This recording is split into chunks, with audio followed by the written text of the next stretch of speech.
नमस्कार, आप देख रहे हैं अमृत भारत लाइव।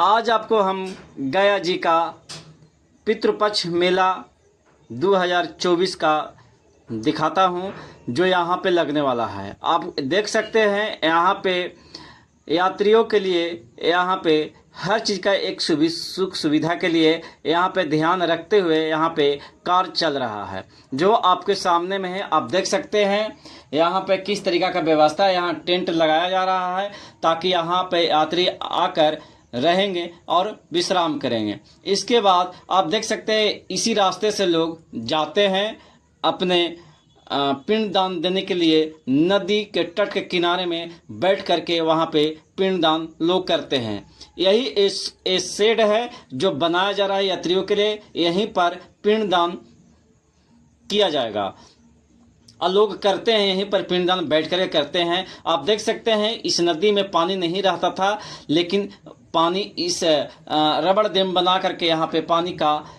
रोका गया है ताकि यहाँ पे यात्रियों को स्नान करने में कोई तरह का दिक्कत ना हो, और जो भी उन्हें नदी में अगर प्रवाह करना हो तो कर सकते हैं। आप सामने में देख सकते हैं सीता कुंड भी है। सीता कुंड का भी यहाँ से आपको सही दिखाई देता होगा।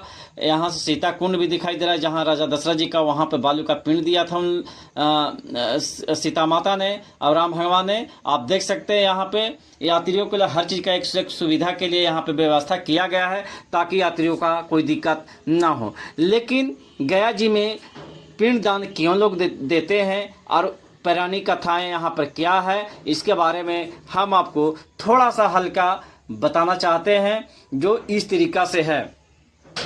पितृपक्ष के दौरान गया में पिंडदान का विशेष महत्व है। इस स्थान पर पिंडदान और तर्पण करने से पितरों को मोक्ष की प्राप्ति होती है, इसलिए इस स्थान को मोक्ष स्थल भी कहा जाता है।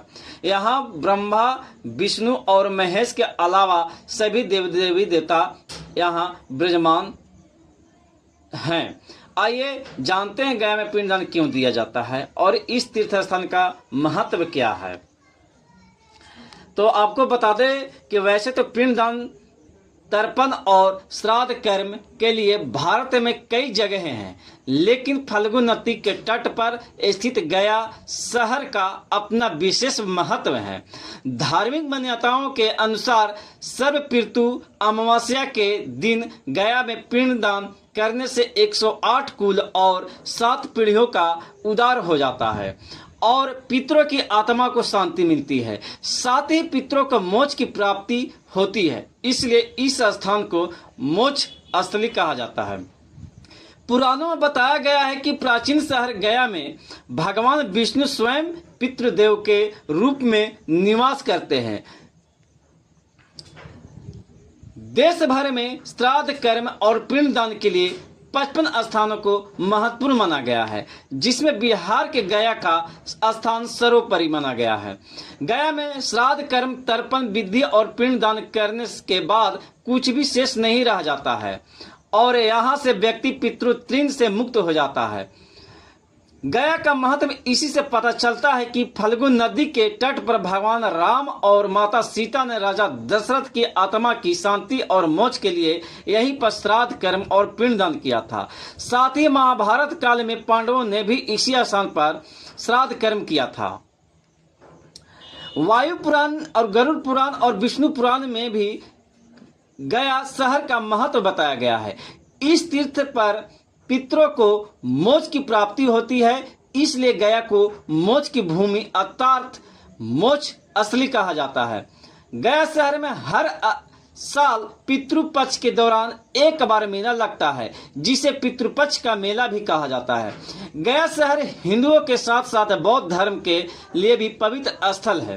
बोध गया को भगवान बुद्ध की भूमि भी कहा जाता है। यहाँ पर बौद्ध धर्म के अनुयायियों ने अपनी शैली में यहाँ कई मंदिरों का निर्माण भी करवाया है।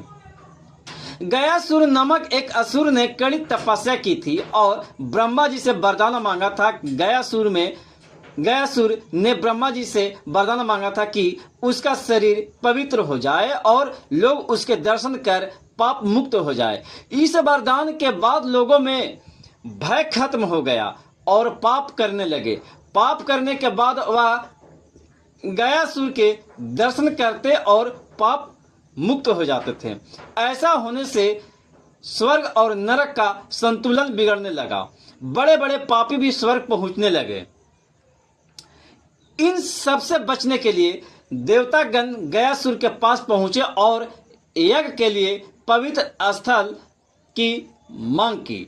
गयासुर ने अपना शरीर ही देवताओं को यज्ञ के लिए दे दिया और कहा कि आप मेरे ऊपर ही यज्ञ करें। जब गयासुर लेटा तो उसका शरीर 5 कोस में फैल गया और यही 5 कोस आगे चलकर गया बन गया।